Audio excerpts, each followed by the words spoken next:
Serie B-Win. Tutti i colori della passione. 28ª giornata in Serie B-Win con la sfida dello stadio Bentegodi tra Verona e Gubbio. Dopo la promozione comune della scorsa stagione, il cammino di Scaligeri e De Gubini si è diviso. Verona in lotta per la promozione, Gubbio alla ricerca di una difficile salvezza. Gli uomini di Gigi Simoni cercano l'impresa in casa dei giallo-blu di Andrea Mandorlini, anche se gli umbri non hanno ancora vinto in trasferta, raccimolando finora la miseria di 4 punti esterni. L'Hellas invece, dopo lo stop di Modena con il Sassuolo, ha saputo ripartire con 7 punti negli ultimi 3 turni. Si parte agli ordini dell'arbitro Baratta di Salerno. Dopo 2 minuti subito un'opportunità in avanti per il Verona con l'angolo di Jorginho, la sponda di Gomez, Ceccarelli quasi a botta sicura, la grande risposta di Donnarumma in calcio d'angolo. Rivediamo la palla arcuata di Jorginho, prolunga Gomez e Ceccarelli di piatto destro trova prontissimo il portiere del Gubbio di scuola Milan. Ancora Hellas da Alfredson a Gomez, all'indietro per Jorginho, prepara il sinistro, deviato da Nwankwo, Alfredson, il mancino con il gran riflesso, il gran colpo di reni di nuovo di Donnarumma, la deviazione decisiva in calcio d'angolo. Donnarumma sta salvando il Gubbio in questo inizio di gara, tutto di marca veronese. Gubbio che prova a rispondere con la scorribanda di Ragazzu,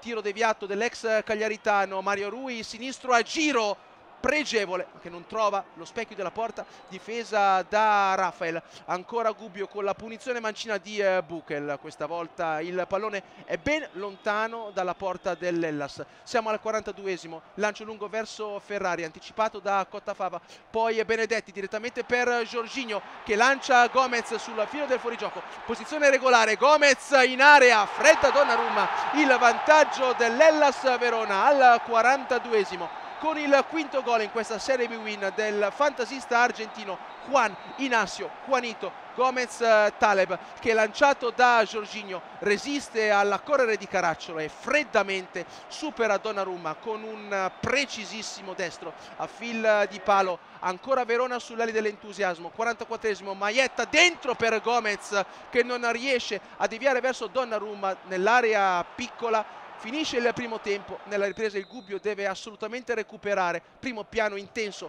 per Gigi Simoni, ma è ancora Verona con la scorribanda, la sgroppata mancina di Pugliese, il colpo di testa di Ferrari dopo che il cross era stato prolungato da un difensore del Gubbio. Primo piano in precedenza per Mandorlini, insiste Verona con Taxidis, sinistro a fil di palo. Gubbio che non riesce a uscire dal guscio, ci prova con l'esordio dello svedese Lowquist al posto di Buchel da Jorginho a Russo che non approfitta del gran passaggio del brasiliano e si fa ipnotizzare da Benedetti e Donnarumma. Finalmente Gubbio, Ragazzu per Lowquist, primo tiro della sua esperienza italiana.